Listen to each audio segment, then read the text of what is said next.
اعتراضات کرنے والے کوئی اعتراض کر سکتے ہیں، ٹھیک ہے۔ تو بہرحال مسجد میں ہو یا گھر میں ہو تازہ وضو، گھر میں پڑھے تو تحیت الوضو کی نیت سے 2 رکعت، اور مسجد میں پڑھے تو تحیت المسجد پڑھیں، اور اس کے بعد 3 بار درود پاک پڑھے۔ تحیت المسجد یا تحیت الوضو کے نام سے 2 رکعت نماز پڑھ کے نا، تو اس کے بعد 3 بار درود پاک پڑھے، اللہ تبارک و تعالیٰ کی حمد و ثنا کرے، اور بہتر یہ ہے سبحان اللہ و بحمدہ، سبحان اللہ العظیم و بحمدہ، استغفر اللہ، یہ وظیفہ کر لیا جائے، یہ عمل کر لیا جائے، جس کے بارے میں نبی اکرم صلی اللہ علیہ وسلم کا فرمان ہے، کلمتان خفیفتان حبیبتان الی الرحمن ثقیلتان علی المیزان، 2 کلمات جو زبان کے اوپر بڑے ہلکے پھلکے ہیں، میزان کے اوپر، ترازو کے اوپر بڑے وزن رکھنے والے ہیں، حبیبتان الی الرحمن، اور اللہ تبارک و تعالیٰ کے بڑے پسندیدہ ہیں۔ وہ کیا ہیں؟ سبحان اللہ و بحمدہ، سبحان اللہ العظیم و بحمدہ، استغفر اللہ۔ یہ 3 بار پڑھے یا بلا شمار پڑھے، تعداد کی کوئی ضرورت نہیں، بلا شمار 10 15 20 مرتبہ بغیر گنتی کے پڑھ سکتا، نہیں تو 3 دفعہ یہ پڑھے، 3 دفعہ درود پاک پڑھ لے، اور پھر 3 بار الحمد و شریف پڑھے، سورہ فاتحہ 3 بار پڑھے، پھر درود پاک پڑھے، اور درود پاک پڑھنے کے بعد پھر 2 رکعت نماز بنیت استخارہ پڑھے، اور اللہ تبارک و تعالی سے مدد اور استعانت طلب کرے۔ پہلی رکعت میں الحمد کے بعد سورہ کل یا ایھا الکافرون، دوسری رکعت میں قل ھو اللہ احد پڑھے۔ اپنے نام کے اعداد قلبی کے لحاظ سے، اور نام کے اعداد قلبی آپ کو بتا دیے تھے کہ کیسے نکالے جاتے ہیں، نام کے مجموعے کو سینکڑا، دہائی اور پھر اکائی بناتے ہیں، جس طرح 296 کو بنائیں گے، سینکڑے سے دہائی بنائیں گے، دہائی سے اکائی بنائیں گے، 296 9 اور 2 11 اور 6 15، 11 اور 6 17، 7 اور 1 8، یہ 8 اعداد قلبی بنے گا۔ اس لحاظ سے ان صورتوں کو پڑھے۔ کیا پڑھے؟ اللہم انی استخیرک بعلمک و استقدرک بقدرتک و اسألک من فضلک العظیم انک تقدر ولا اقدر، تو قدرت والا ہے میں بے طاقت ہوں، و تعلم ولا اعلم، تو سب جاننے والا ہے اور میں بے علم ہوں، انت علام الغیوب، تو ہی غیب کی خبریں رکھنے والا ہے اور غیر کے امور کو جاننے والا ہے۔ اللہم ان کنت تعلم، اے اللہ اگر تو جانتا ہے، ان ھذا الامر، یہ معاملہ جس کے بارے میں یہ تجھ سے مشورہ کرنا چاہتا ہوں، تجھ سے خیر اور بھلائی کا طلبگار ہوں، یہ معاملہ خیر لی فی دینی و معاشی و عاقبات امری، میرے امور زندگی جتنے بھی ہیں ان میں بہتر ہے، تو پھر کیا کر لے؟ یہاں اپنے مقصد کا نام لے، جس بار میں بھی لے سکتا ہے لے۔ فقدر لی و یسر ہو لی، اس کو میرے مقدر میں کر دے اور میرے لیے آسان کر دے، وبارک لی فیہ، اور اس میں خیر و برکت عطا فرما دے۔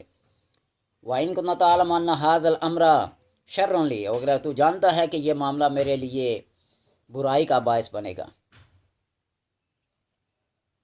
دین و دنیا کے معاملات میں جہاں کہیں بھی ہیں، تو پھر کیا کر لے؟ فَاصْرِفْ عَنِّي وَاصْرِفْنِي عَنْهُ، اس کو مجھ سے اور مجھے اس سے پھیر دے۔ یہاں بھی اپنا مقصد بیان کرے۔ وَقْدِرْ لِيَ الْخَيْرَ حَيْثُ كَانَ، اور میرے مقدر میں یہ لکھ دے خیر و بلائی، ثم مردینی بے حق محمد رسول اللہ، پھر مجھ سے راضی ہوگا بواسطہ محمد صلی اللہ علیہ وسلم کے۔ یہ صحابہ کا تعلیم کردہ، جو آپ صلی اللہ علیہ وسلم صحابہ کو تعلیم کرتے تھے، یہ وہ کیا ہے؟ استخارہ ہے۔ 2 رکعت نماز استخارے کی، اور استخارے کی نیت کے 2 نفل پڑھنے سے پہلے تحیت الوضو یا تحیت المسجد پڑھیں گے۔ آپ مسجد میں پڑھیں تو تحیت المسجد، گھر میں پڑھیں تو تحیت الوضو کے ارادے سے اور نیت سے پڑھیں، اور درود پاک اور سورہ فاتحہ اور یہ سبحان اللہ و بحمدہ سبحان اللہ العظیم و بحمدہ استغفر اللہ، یہ اپنے حسب مقدور جتنی اس کے پاس وقت یا ضرورت ہے یا اس کا دل اس کے اوپر مطمئن ہے اتنی بار پڑھ لے، اور پھر اس کے بعد اللہ تبارک و تعالیٰ سے خیر طلب کرے، اور پھر ان کو اشارات کے ذریعے خواب کی صورت میں، دوستوں احباب کی صورت میں، یا خود اس کے دل پر اللہ تبارک و تعالیٰ القاء کر دیتا ہے کہ یہ معاملہ ایسے ہوگا اور ایسے اس کو سر انجام دے۔ یہ صحابہ کو تعلیم کیا جاتا تھا، اور آپ صلی اللہ علیہ وسلم صحابہ کو ایسے سکھاتے تھے جیسے قرآنی آیات سکھائی جاتی ہیں۔ اب ایک استخارہ کیا جاتا ہے اسپیشل، خاص الخاص نکاح کے لیے، منگنی کے لیے، شادی بیاہ کے لیے، اور اس کے لیے بھی تازہ وضو نماز کے دوران بھی آپ کا وضو ہو، اور وضو کے ساتھ آپ نے جو نماز ادا کی ہو، اور اس کے بعد آپ استخارہ کرنا چاہتے ہیں یا کوئی حاجت کے نفل پڑھنا چاہتے ہیں، پھر بھی اس کے لیے تازہ وضو کرنا ضروری اور لازم ہوتا ہے۔ وہ اس لیے کہ صرف اپنی طمع اور اپنی لالچ کے لیے تو نہیں نا۔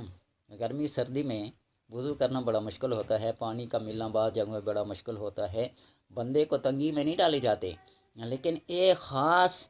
اصول یا شرائع یا قواعد یا ضوابط ہوتے ہیں جو بزرگان دین سے سینہ بسینہ چلے آتے ہیں۔ اور بندہ جب وضو کرتا ہے نا، وضو کرتا ہے تو وضو کا پانی جہاں جہاں پہ لگتا ہے اللہ تبارک و تعالیٰ اس کے گناہوں کو معاف کر دیتا ہے، حتیٰ کہ ناک کے اندر جو جاتا ہے تو سونگنے کسی غیر محرم کی خوشبو کو سونگ لیا تو اللہ تبارک و تعالیٰ اس ناک کی اندر سے بھی اس گناہوں کو باہر نکالے گا۔ زبان سے کوئی بری بات کی، آنکھوں سے دیکھ لیا، کانوں سے سن لیا، یعنی گویا جسم کہ جس حصے میں بھی وضو کا پانی لگتا ہے اللہ اس حصے سے کیا کر دیتا ہے،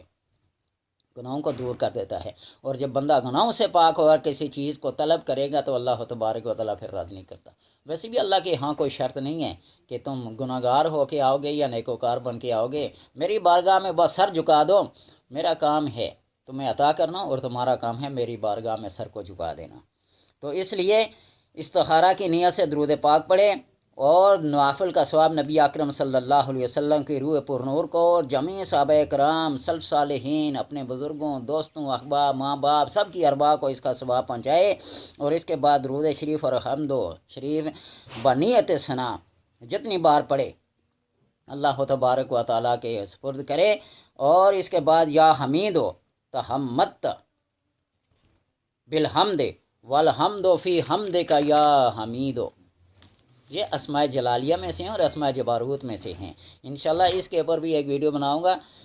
بتا دوں گا کہ ان اسماء جباروت کا کیا کمال ہے اور اس کے لیے کون کون سے شرائط ہیں اور کون کون سے اس کے حاجات کے لیے ہے یا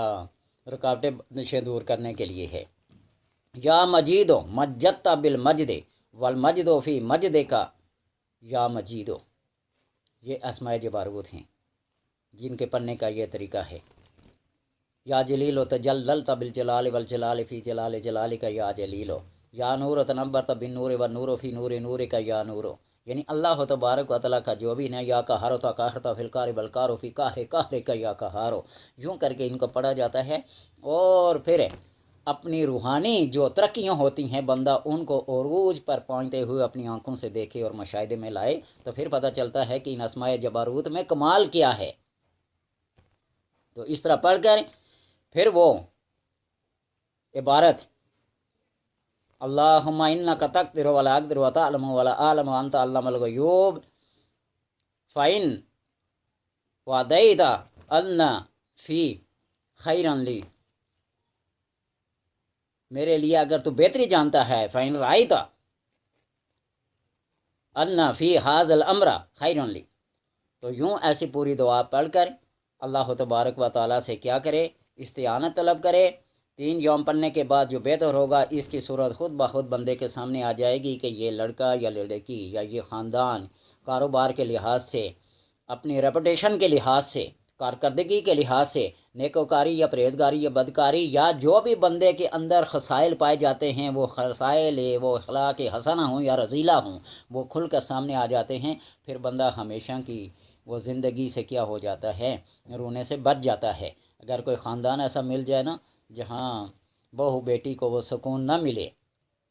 تو پھر زندگی اجیرن ہو جاتی ہے۔ ماں باپ کے لیے بیٹیاں کتنے دکھ کا باعث بنتی ہیں اور کتنی سکون کا باعث بنتی ہیں، یہ ماں باپ ہی جانتے ہیں، جن کے ہاں بیٹیاں ہوتی ہیں وہی جانتے ہیں، ہر بندے کو اس کی قدر و قیمت نہیں ہوتی۔ اور استخارہ شب جمعہ کے ساتھ ایک خاص ہے، اس کے اندر بھی یہی دعائیں پڑھی جاتی ہیں۔ استخارہ سورہ فاتحہ کے لحاظ سے بھی کر سکتے ہیں، بروز جمعرات کو جمعہ کے روزہ رکھے اور یہی شب جمعہ جس کو کہتے ہیں جمعرات کا روزہ رکھے، اور پھر افطاری کے بعد دو نوافل پڑھے، اور اس کو شب جمعہ بھی کہتے ہیں اور سورہ فاتحہ کا استخارہ بھی کہتے ہیں۔ جمعرات کے دن کا روزہ رکھے اور پھر یہ دعائیں پڑھ کر اللہ تبارک و تعالیٰ سے کیا کرے، اپنی خیر طلب کرے، اس سے مشورہ کرے، اس سے استعانت مانگے، تو اللہ تبارک و تعالیٰ پھر اس کو اسی طرح کیا کر دیتے ہیں، انجام سے باخبر کر دیتے ہیں۔ اللہ تبارک و تعالیٰ کے ساتھ بندے کا جو ظن ہوتا ہے، جو خیال ہوتا ہے، جو یقین ہوتا ہے، جو اعتقاد ہوتا ہے، اللہ تبارک و تعالیٰ بندے کے ساتھ اسی طرح پیش آتے ہیں۔ تو لہٰذا حسن ظن کے ساتھ، حسن اعتقاد کے ساتھ اللہ تبارک و تعالیٰ سے جو طلب کرتے ہیں وہی اللہ تبارک و تعالیٰ دے۔ اور آخری قسم استخارے کی بتا دوں جو بہت اہم ہے، وہ باموکل ہے۔ باموکل سے مطلب یہ ہے کہ مجسم شکل میں کوئی چیز سامنے آ کر، کوئی جنات میں سے، کوئی انسانوں میں سے، کوئی جناب فرشتوں میں سے، کوئی جناب روحوں میں سے، ارواح میں سے کوئی بھی آ کر کیا کر سکتا ہے، بتا سکتا ہے آپ کو۔ اور یہ وہی استخارہ ہے، یہ وہی عمل ہے جس سے آپ اپنے والدین سے، اپنے مرے ہوئے لوگوں سے ملاقات کر سکتے ہیں، اور یہ بہت مجرب عمل ہے۔ موکل استخارہ بھی اسے کہتے ہیں، اور اپنے مردہ لوگوں سے بھی آپ دوست، ماں باپ، بہن بھائی، رشتہ دار جتنے بھی ہیں، کسی کا حال، کسی کی کیفیت معلوم کرنا چاہے تو وہ آپ کو خواب کی صورت میں آ کر ملاقات بھی کرائیں گے اور بات چیت بھی کریں گے۔ اس کا طریقہ کار یہ ہے کہ جس دن یہ امر کرنا ہو، جس دن یہ استخارہ کرنا ہو، تو اس رات کو پہلے سے ہی وہ ارادے کے ساتھ اگر روزہ رکھ لیتے ہیں تو سب سے زیادہ بہتر ہے، نہیں تو کم ایسا روزے والی وہ صفات جو ہیں وہ اپنائے، غیر محرم کے اوپر نظر نہ پڑے، بری باتوں کو نہ زبان سے محفوظ رکھیں، لیکن اپنے حواس خمسہ کو بالکل اپنے کنٹرول میں رکھ کر، اللہ کے اطاعت میں رکھ کر، نبی صلی اللہ علیہ وسلم کی شریعت کے مطابق رکھ کر یہ امر بجا لائے۔ پاک صاف کپڑے پہنے اور 6 رکعت نفل ایک نیت کے ساتھ، ایک سلام کے ساتھ پڑھے گا۔ جس طرح پہلے بتایا تھا نا، 12 رکعت نماز ایک سلام کے ساتھ، ایک نیت کے ساتھ پڑھی جاتی ہے، جہاں 6 رکعت پڑھے گا، اور 6 رکعتوں کی ہر رکعت میں جو صورتیں پڑھی جاتی ہیں ان کو ذرا تفصیل سے سننا، کہ رکعت میں سبحان اللہ